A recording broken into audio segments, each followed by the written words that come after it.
All right, welcome back to the beautiful Pacific Northwest and the land of plaid and coffee. And first and foremost, I want to welcome you to fall. October. Awesome. Hey, real quick, let me just get a sip of the old Sasquatch coffee here. You can get over to squatchcoffee.com and grab some.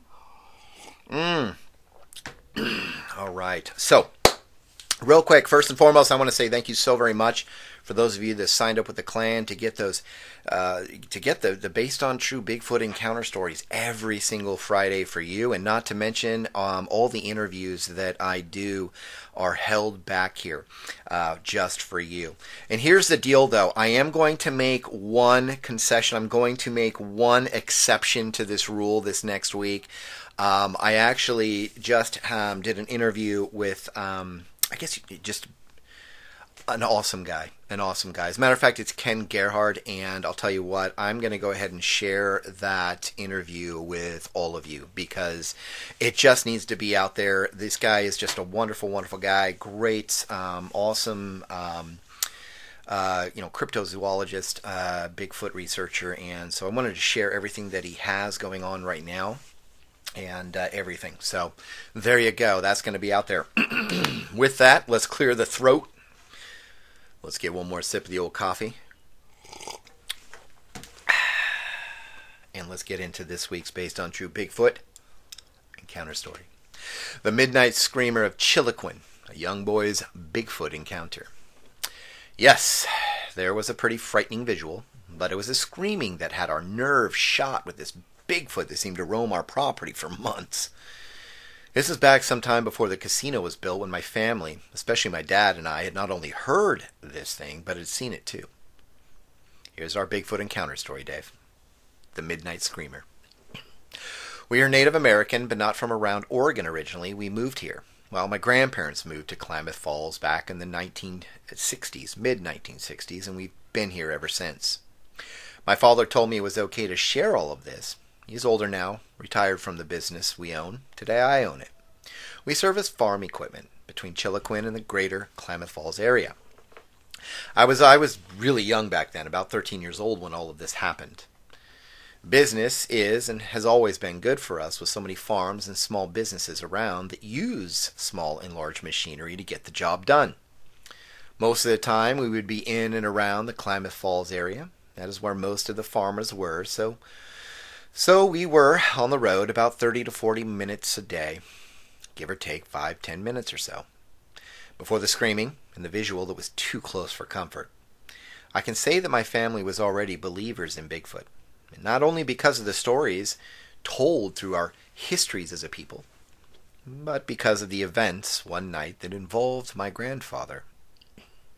So, before I share our experience and my experience, let me walk you through a short encounter that will explain why and how we knew what was screaming those cold autumn nights around the property.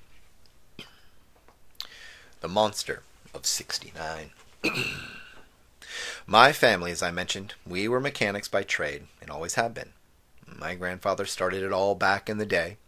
It was about the mid-1960s when he and my grandmother moved here and started the business.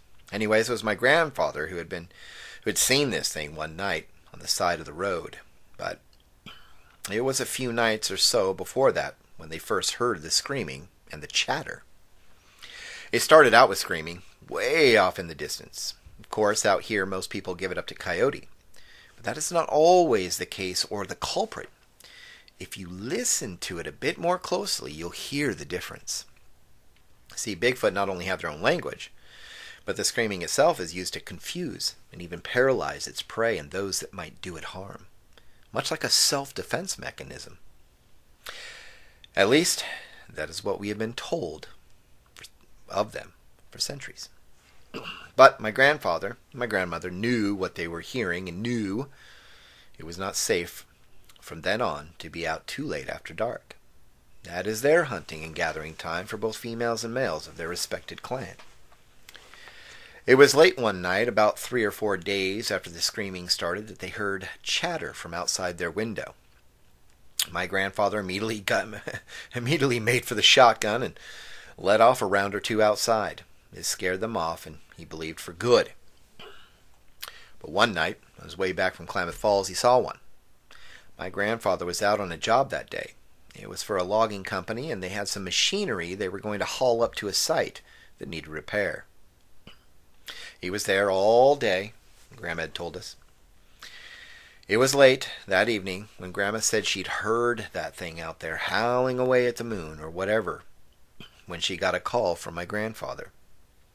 He had skidded off the road, messed up the truck a bit, so it'd be a while until he got home. She was worried at first, but he promised he'd tell her what happened and that he was fine. Just a slightly bruised shoulder was all. It was about 11 p.m. when he finally pulled into the driveway and with one headlight broken. Even then, getting out and heading inside, he could hear the howling continue. Only now he knew for sure it was a Bigfoot. He told my grandmother that when he started coming out of one of the familiar bends in the road, a buck had darted across it, and right behind it was a Bigfoot chasing it. He clipped the Bigfoot, barely, and then spun out of control for a moment. Grandpa said he hit the ditch and ran off to a house just up the road for help and a phone to call her and tell her he would be late. The Bigfoot, he said, did tumble a bit, but got up in stride and continued on after its prey without even looking back. Today we believe it is offspring, its offspring we hear and have seen around our property. Early October.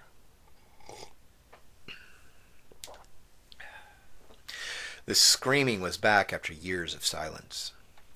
This all started in the late 90s for me. I had heard it at first. It was so loud and scary. I ran into the house to tell my parents, who I thought would either nonchalantly venture outside to check it out or dismiss me altogether for imagining things. But to my surprise, they ran out of the house, not even waiting up for me. I was left like dust in the wind in the kitchen. They ran through the front door, down the stairs, into the front yard, and stood quietly. My dad and mom's face lit up when they heard the first of many howls that night and going forward, almost into early November. They actually smiled at this scary and crazy sounding, hollering, screaming that was coming from the woods southeast of the property. Bigfoot. My dad turned and said to me, "It's a Bigfoot. They're back." I cannot believe he was actually excited. Now, before you start thinking that these two started throwing out the red carpet, let me just tell you that they were excited to hear it. But it was simply because it brought back memories of the old stories was all. They did turn serious after a few minutes of listening and told us, well, me, my little sister, who was standing next to me with hands over her ears, that we were not to go outside at night alone for a while. This sounded more like a warning when told to us, as if the Bigfoot might steal us away, or worse yet, prey upon us. Either way, they were both excited and a bit fearful all of a sudden, knowing that Bigfoot was back and wandering the property, or just outside the property along the low-lying hills, most likely hunting as it passed through slowly in the season. The taker of souls. About a week of weird howling, my mother decided to tell me personally, since I was old enough at that point, why they were a bit worried and excited about the Bigfoot thing roaming around. Apparently, and these were the words from her mouth, her own mouth, but apparently they are a clan, she said, of what people call today giant apes, giant ones, who were and are most likely today just as unpredictable as they ever were. This unpredictability was a concern, as there were reports in not only our own tribe in the Midwest about these things, but the stories here in the Pacific Northwest were even more, well, worrisome, she said. Some believe these things to be peaceful and even mystical beings. But in reality, they are part of this world. An animal like any other. It can be wild, unpredictable, as my mother told me. They take souls, is what she mentioned, and to me that meant they could be dangerous. They could kill. They were to be respected and avoided. I guess that is the respect part, to avoid them at all costs. At least that is the sense I was getting from her. As for me, I understood the danger. I felt a sense of respect at that moment, but I also felt and heard the wonderment of it all as I left my window open at night and listened to the howling and screaming coming from deep in the forest.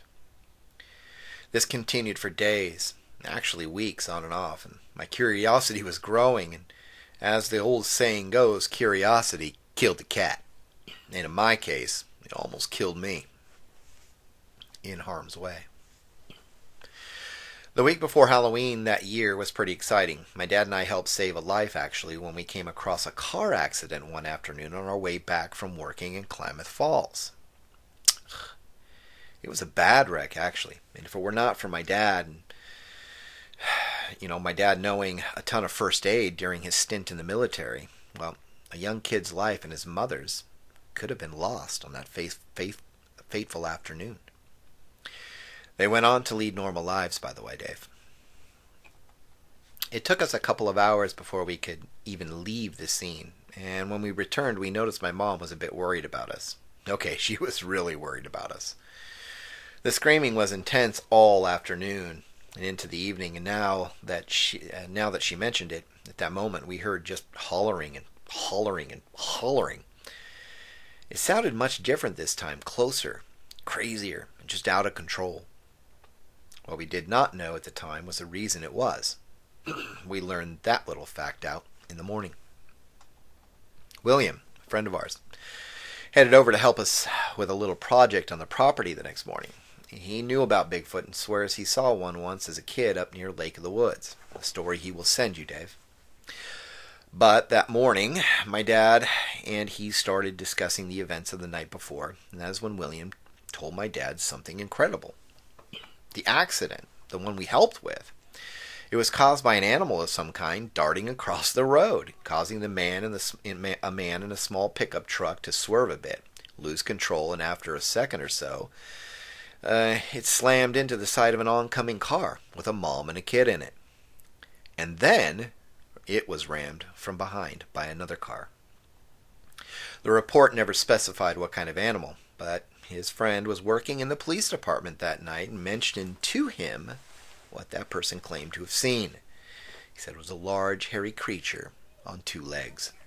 The official report called it a bear or something and left it at that. His friend loved the idea of Bigfoot and was always sharing stuff with William. He said that guy almost hit that thing head on, but he missed it, lost control of the vehicle, and all the dominoes fell from there that late afternoon. William and my dad worked late into the day that day and night, and soon enough, some howling could be heard pretty far off. Neither of them heard it, just me at first. I was the only one outside at the time taking care of some end of the day's chores and all. It was coming directly from the east this time, through the woods and beyond. I was finding myself more and more curious every second I heard this thing. To me, the sound could mean that I would see it coming from a ways off, if you know what I mean. Simply put, I figured I could get a look at this thing from a ways off before it knew I was even there. Basically, I would be the one sneaking up on it instead of the other way around like the old stories. Yep, young and foolish. That is what I was. The chase. I headed out. I knew there was a hill to climb through the woods, but at the top of it you could see down into a small valley. It was like a large area with islands, or pockets if you will. Dense ponderosa pine and other trees. And at this point is when William and my dad could hear the sounds, but I was nowhere around. But, for the most part, if you looked down in there, it was mostly just open fields and valleys throughout.